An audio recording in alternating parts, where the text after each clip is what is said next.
Salut, bienvenue sur la chaîne YouTube Moula Causé. Aujourd'hui, je vous présente Caboté. Je voulais vous présenter cet artiste belge, car je l'ai découvert grâce à A Belgian Story, qui l'a mis en avant, qui a fait la première interview où je me suis dit ah ouais, et donc cet artiste est made in Belgium.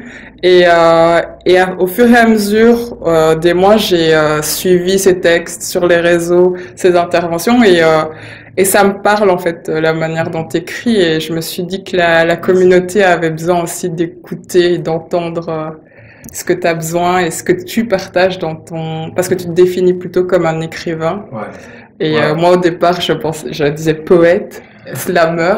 Mais c'est bien aussi de voir un peu... tout à l'heure, j'en discutais avec Julie. Parce que oui, je vous le dis, on est dans la boutique de Julie Menuge. On squatte... gentiment la boutique de Julie et l'atelier. C'est que c'est toujours intéressant de voir comment toi tu te définis toi en tant que personne, artiste, comment le public te perçoit et comment en privé tu assumes ou pas des casquettes. Tu vois. C'est un exercice, je pense que c'est comme ça en fait, les rôles sociaux. On a plusieurs rôles. Nous ne sommes pas seulement que... Voilà, en fait, c'est, comment dire, le mélange de tous ces rôles fait que, voilà, ça fait qui nous sommes. Et quelque part, ça dépend, en fait, la personne que l'interlocuteur te laisse être. Et parfois, tu fais cet exercice où tu veux, en fait, montrer qui tu es, enfin, l'autre personne, en fait, hein, d'autres facettes de ta personne. Et par moment, tu es fatigué. Et donc, tu dis, ok, j'accepte. Ok. Poète, pas de souci. Ça va, je prends. Ça va. Et donc, écrivain. Et j'ai découvert avant je te présentais comme cabote, mais c'est caboté. Caboté, oui. Ouais, ok. Ouais. Donc c'est important aussi de bien le dire. Donc je t'écoute. Alors, là, je vais faire un texte donc Marianne m'a demandé en fait un texte qui me définissait son instant T. Alors c'est un texte que j'ai écrit il n'y a pas longtemps. Je vois les modifications ici, fait le 14 septembre. Donc, exclu. C'est tout frais. Donc voilà, c'est un texte sur le courage. Parle-moi du courage. Cet inconnu exigeant ma mise à nu. Qu'est-ce qu'il est? Est-ce une capacité émérite s'opposant à la témérité? Qu'est-ce qu'il est et qu'est-ce qu'il n'est pas?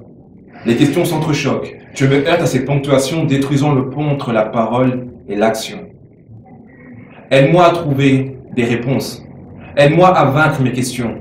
À chaque souffle, je meurs un petit peu et le doute me tue à petit feu. Toi, la peur, parle-moi du courage.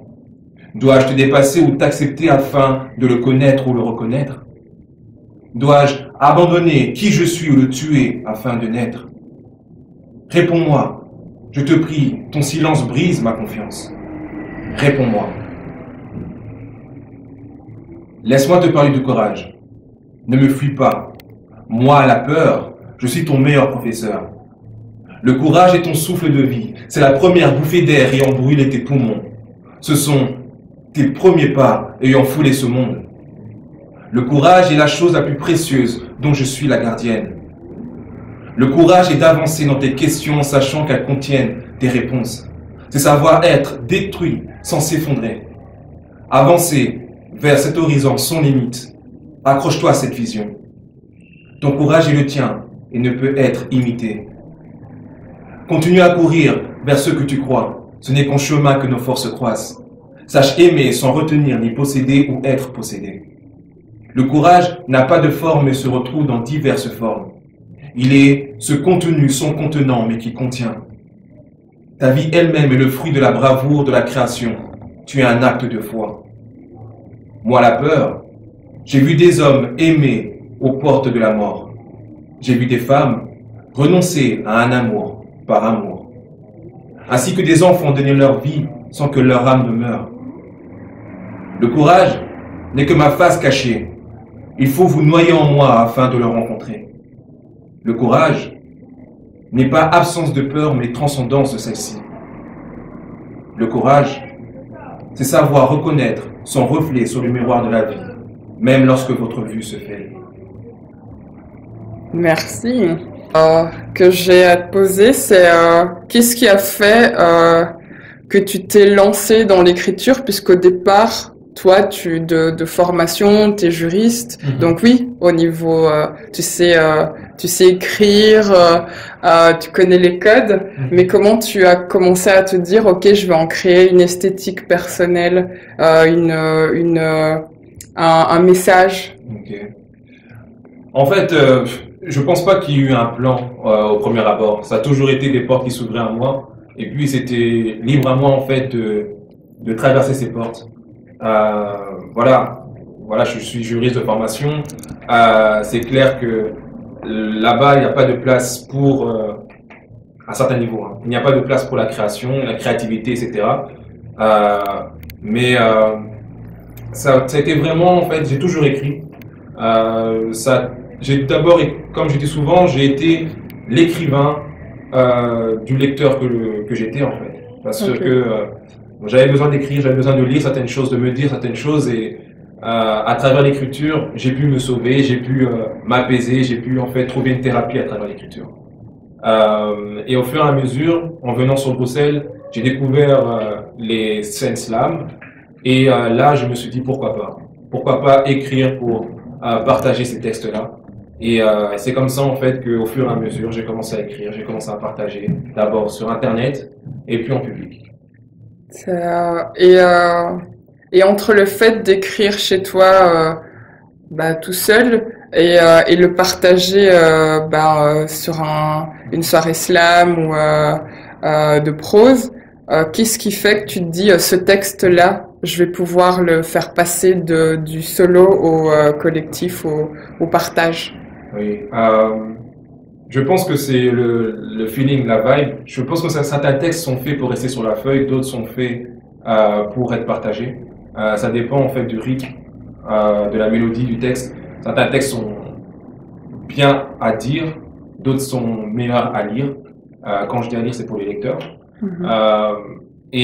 Ça, c'est toi-même qui le sens en fait quelque part, afin d'être fidèle au texte et de pouvoir en fait savoir quelle est la meilleure plateforme, la meilleure manière en fait de pouvoir faire transmettre le message du texte. Et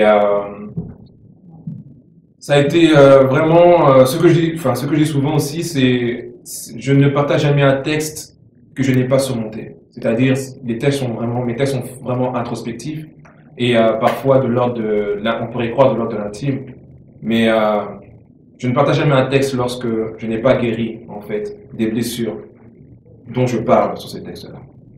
Ça, oui. Tout à l'heure, quand on m'a demandé, puisque j'ai croisé une autre personne pour une interview, une pré-interview, et je lui ai dit je vais interviewer fin d'après-midi Caboté. Et elle me dit qu'est-ce qu'il fait? Pour moi, je l'ai qualifié pour une espèce de body positivité au masculin. Dans tes textes, je trouve c'est ce truc de pleine conscience, de lâcher prise à travers tes mots, de savoir aussi que c'est pas nécessaire d'être, parce qu'on est un homme, on doit tout contrôler, tout savoir, tout gérer sous prétexte que comme on est un homme et qu'on a ce genre ou ce statut, c'est ça qu'on doit être, et je trouve qu'on le sent fort dans tes textes. Merci, ça fait vraiment plaisir ce que tu dis, sincèrement, parce que voilà, c'est rare d'avoir un feedback sur ce genre de feedback en fait sur mes textes, un feedback tu vois, un feedback vraiment sincère, et je dis pas que les autres sont pas sincères, hein, je tiens à dire. Non, mais quand on n'est pas là pour faire de la fight. Hein. Quand je dis ça, c'est vraiment en fait un feedback en live comme ça. J'ai rarement l'occasion en fait de parler de mes textes de manière physique en fait. Ouais. J'apprécie énormément. Mais oui, franchement, il faut écrire certains textes. Souvent, il y a des textes que j'ai surmontés, d'autres que j'ai surmontés partiellement. Dans le sens où savoir une vérité et la vivre sont deux choses différentes. J'ai beau savoir qu'il faut lâcher prise, j'ai beau savoir que certes, je ne dois pas tout contrôler et que créer une relation saine en fait avec mes échecs et ne pas seulement célébrer mes victoires. savoir aussi célébrer ses échecs aussi, parce que comme ce que je dis, c'est que la victoire est une montagne dont les échecs sont les pierres. Donc du coup, il faut remercier de nos échecs. Mais sur le moment même, parfois même aujourd'hui, il y a certains échecs de ma vie que je considère comme échecs de ma vie avec lesquels j'essaie d'être encore en paix avec. Donc ouais, c'est pas Mais, toujours facile. mais ça aussi, c'est le travail d'écriture qui fait que tu parcours aussi. Par exemple, tantôt tu disais que t'écris depuis 4 ans. Mais tes textes d'il y a 4 ans et tes textes de maintenant, c'est des parcours. Ouais, C'est ça aussi, c'est des cheminements, c'est d'autres points de départ, d'autres choses à dire. Et qu'est-ce que pour le moment t'as besoin de dire dans tes textes en fait?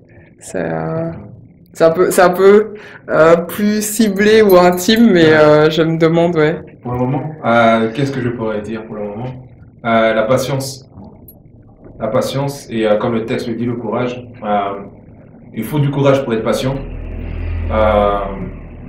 Parce que voilà, par moment, on veut être une étape, on veut avancer, il y a cette frustration de là où on voudrait être et de là où nous sommes. Je pense que la patience te permet de fleurir peu importe là où tu es.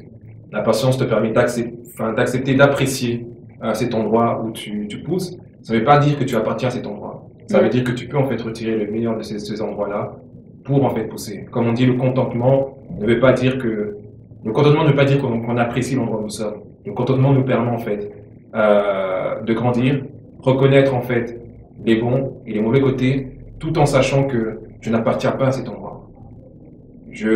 J'aspire en fait à mieux, mais j'accepte là où je suis. Ok. Et puis aussi, fin de l'année 2019, t'as sorti un livre aussi, l'Alpha et l'Oméga. Et ça fait quoi puisque t'as quel âge, ça, j'ai pas fait mes 30 ans. études. 30 ans, voilà. 30 ans le 13 octobre. Voilà, donc t'as presque 30 ans et qu'est-ce que ça fait de déjà faire un recueil de tes écrits, quoi, en tant qu'écrivain? Pour te dire la vérité, c'est une surprise. Déjà, le chemin dans lequel je suis aujourd'hui, c'est une surprise. J'aurais jamais cru écrire un livre. Ouais. Déjà, début d'année 2019, je ne m'y attendais pas. Ouais. Ça a vraiment... je veux dire que j'ai commencé en fait à rassembler mon recueil, mes textes, en octobre 2018. Ok. C'est en octobre 2018 que j'ai rassemblé mes textes. Mon manuscrit a été terminé vraiment le 10 avril 2019 par rapport à un texte que j'ai rajouté par rapport à la période d'être recherche, et donc j'ai rajouté un texte. Donc du coup je peux dire que ça a été vraiment on va dire en avril 2019 que j'ai terminé en fait vraiment mon recueil. Qu'est-ce que ça fait? Satisfaction, dans le sens où je m'étais toujours dit un jour que j'allais écrire un livre. Et là, me voici en fait avec un recueil et un deuxième livre en fait qui est en cours d'écriture. Donc voilà. Félicitations, c'est cool que ça se réitère, que l'expérience. Oui, c'est une bonne chose en fait. On va dire c'est de gloire en gloire. J'avance et tout ce que j'ai aujourd'hui, c'est que du kiff en fait. C'est que du surplus. Je n'aurais jamais pensé même être là où je suis aujourd'hui. Bien que ce soit simplement qu'un début. Et quoi qu'il en soit, j'apprécie. Franchement, c'est un kiff. C'est un kiff.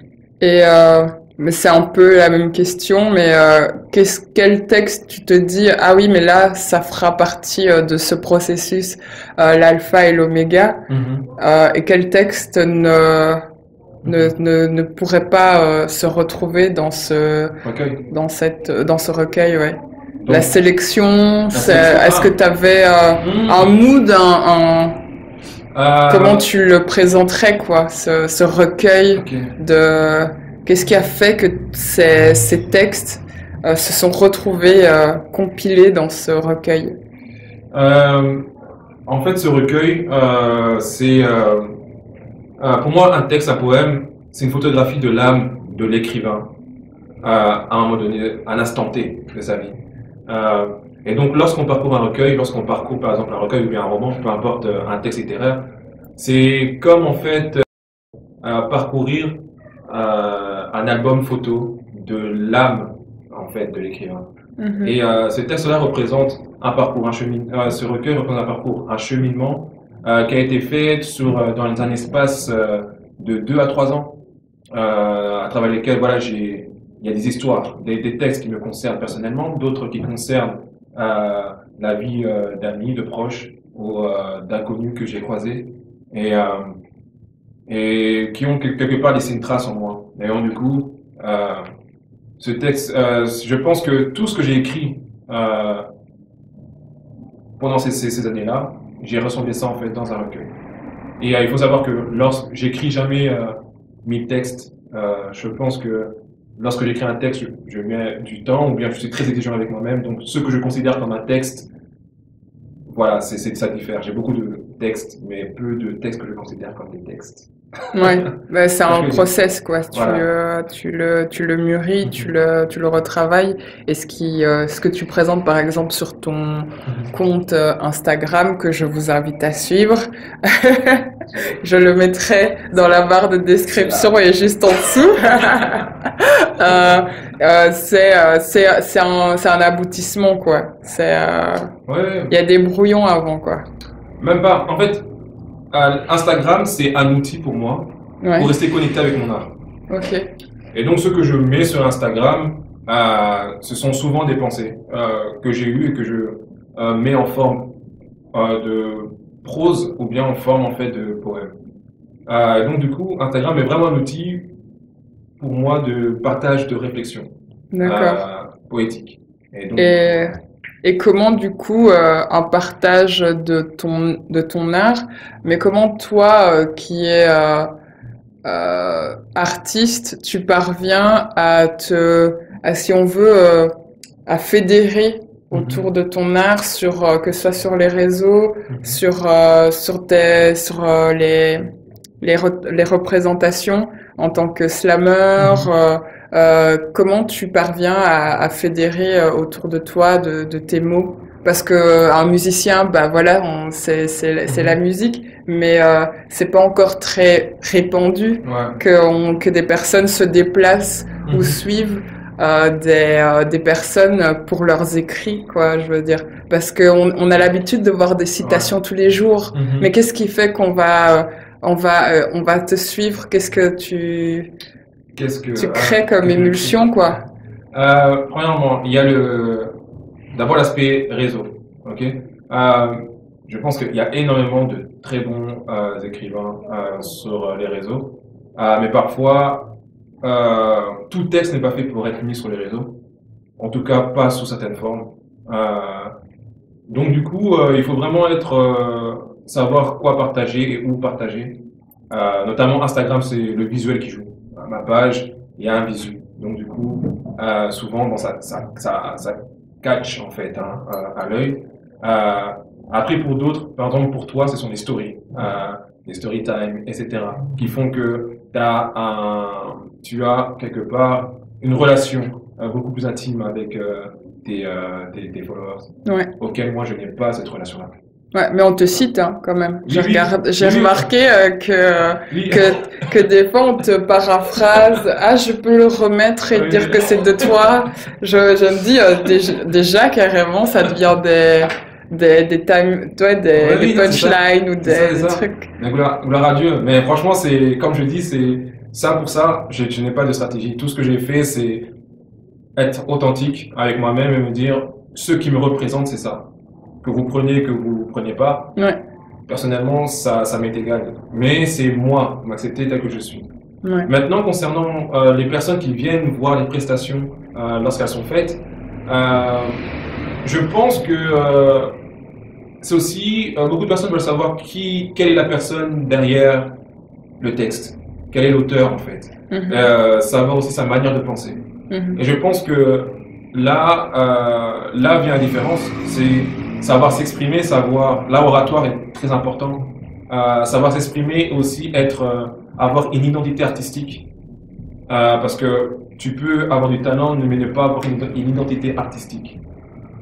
Et ça, ça demande quelque part une certaine maturité artistique. Comme je dis, ça ne veut pas dire une maturité de vie, etc.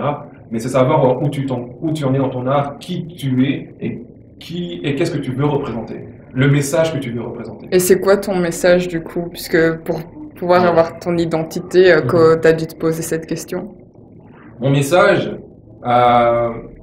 si je pourrais, voilà, c'est une phrase qui me définit et que j'ai écrit et que lorsque je peux la citer, je la cite.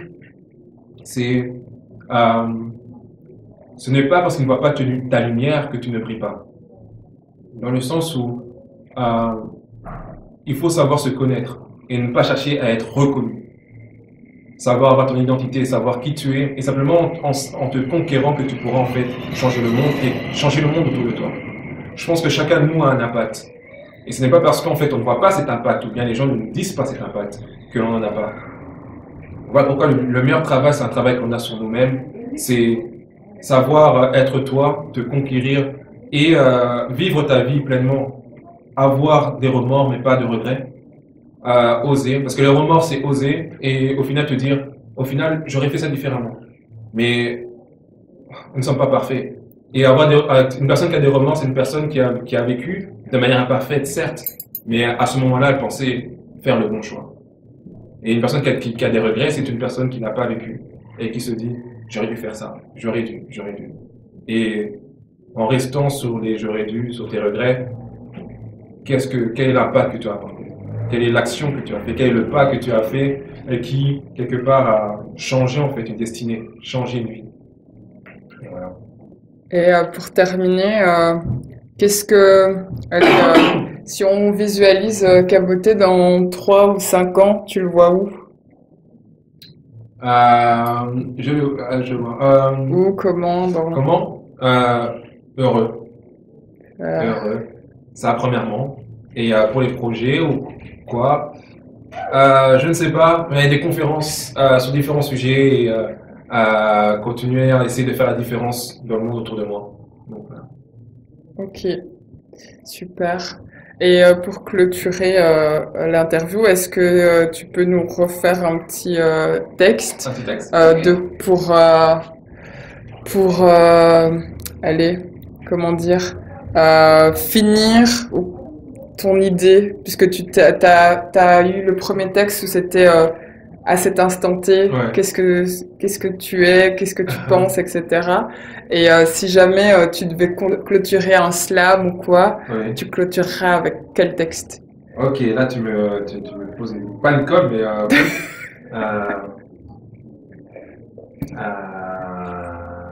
Ouais, j'aime bien Ouais. mettre dans l'inconfort. c'est ça. Ouais. Mais j'ai un. Mais bon, oui, comme j'ai un texte. Ouais, j'ai un texte pour clôturer. C'est un message c'est un texte que j'ai dédié en fait à mon petit frère. Si tu vois, on dit c'est pour toi. Euh, et voilà. Tu sais, lorsque vient le vague à l'âme, souviens-toi que celle-ci meurt sous les rives de la plage de ton présent, car là commence ton futur. Je te confie à travers ces pages un monde que seules des feuilles peuvent contenir, car la langue de l'homme ne pourra jamais contenir le divin. Souvent le monde prendra le masque de la vie pour t'écraser, mais sache que ce n'est que mensonge, car celle-ci est pleine de promesses, et qu'elle t'ouvre les bras à la fin de chaque journée pour te bercer. Mon frère, ne t'oublie pas dans ta quête. Tu verras toujours beaucoup plus que ce que tu as. Tourne ton regard vers le ciel et regarde l'univers dans les yeux. Abat les cieux, fixe les astres. Ceux-ci vivent en dehors du temps. Et là est ta place. Ces étoiles te composent et te guideront. Tu es cette étoile filante traversant le ciel de la vie afin d'y trouver ta place. À la fin, les cieux seront imprégnés de ta trace.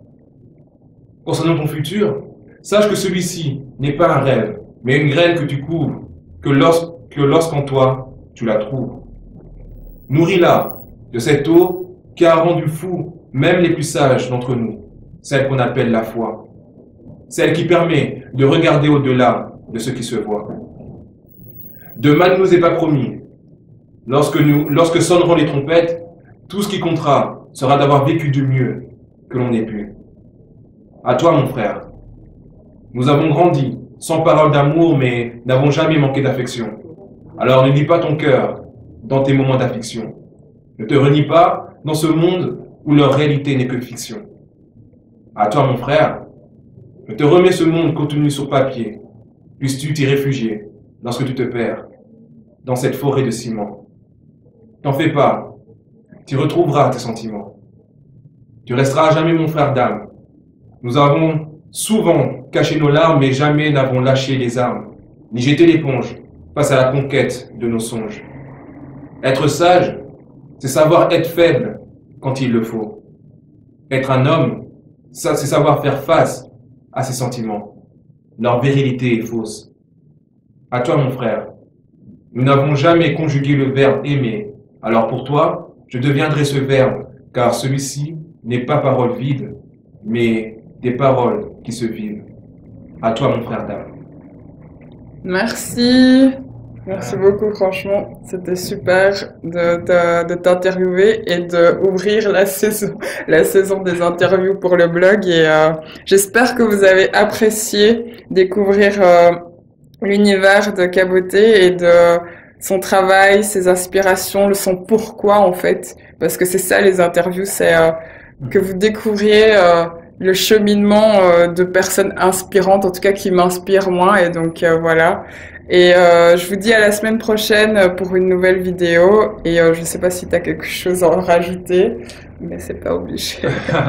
Non, juste vivez du mieux que vous pouvez et ayez une relation saine avec vos échecs et célébrez vos victoires.